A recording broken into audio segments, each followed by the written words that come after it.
Pemirsa, kita akan memasuki Habar Nang Panambayan.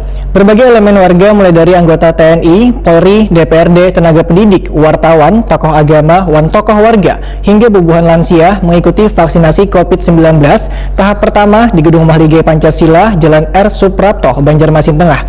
Sementara itu, untuk pemberian vaksinasi tahap kedua akan dilakukan 14 hari setelah vaksinasi tahap pertama. Untuk kabar selengkapnya, mari kita simak yang satu ini.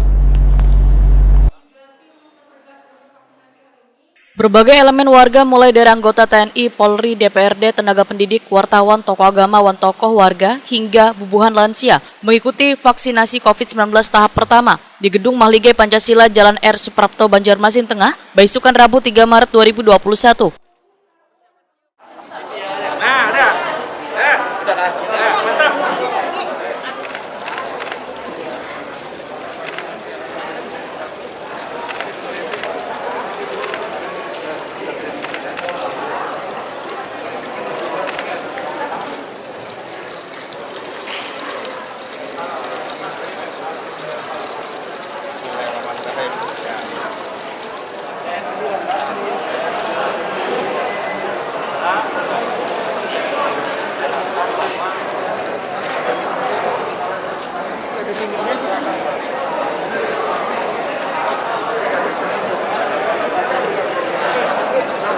Sudah apa?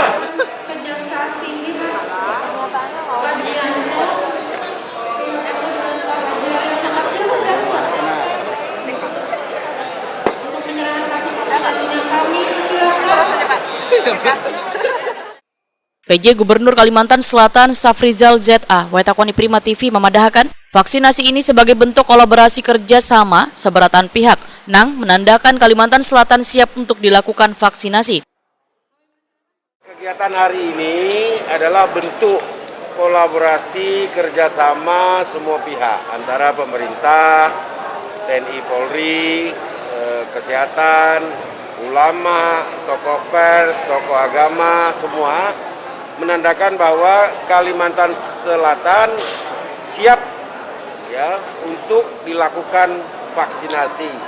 Harapannya secepat-cepatnya. Tapi tentu saja kita atur supaya jangan sampai vaksinasi juga menimbulkan kerumunan ya. Mudah-mudahan semua bisa kita laksanakan sesuai dengan target. Untuk masyarakat umum kapan jadwalnya, Pak? Sekarang tahap kedua ini sudah masyarakat umum. Tapi masyarakat umum orang tua dulu yang paling rentan ya. Kemudian pers, kemudian TNI, Polri, guru-guru juga ada sebagian ya. Setelah ini nanti PJ Gubernur akan mengeluarkan surat edaran kepada Bupati Wali Kota ya untuk juga memulai seperti ini. Kapolda Kalimantan Selatan Irjen Pol Rikwanto memadahkan digandengnya tokoh-tokoh agama ini untuk menghindari adanya intoleransi, radikalisme, terorisme agar tercipta suasana kondusif di Banua.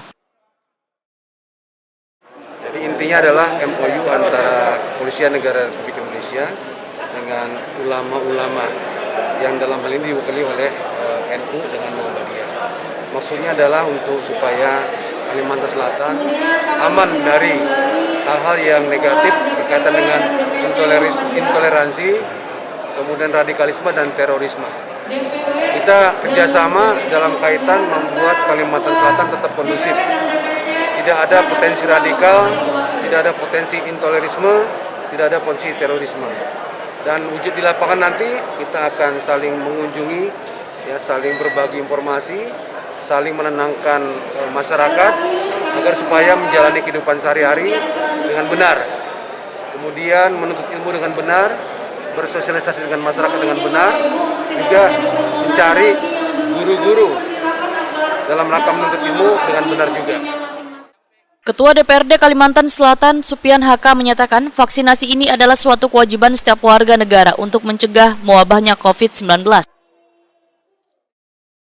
Alhamdulillah ini suatu kewajiban kita sebagai warga negara Indonesia. Yang terutama ini adalah mencegah lebih khusus. Seperti kayak kita kan seringkali hubungan emosional kepada masyarakat karena kita suatu pejabat negara. seperti Dandim, Kapolda, begitu juga seperti rekan-rekan kalian wartawan. Wartawan kan seringkali juga ada berkumpulan. Nah itu yang utama. Harapan kami ini adalah suatu memutuskan benang rantai, benang merahnya yang cepat. pada intinya harapan kami bagi perguruan tinggi yang disampaikan oleh Kapolda dengan Pak pejabat gubernur tadi, kita sangat mendukung sebagai rakyat. Alhamdulillah. Rasanya tadi Pak? Rasanya ya seperti kayak digigit nyamuk lah.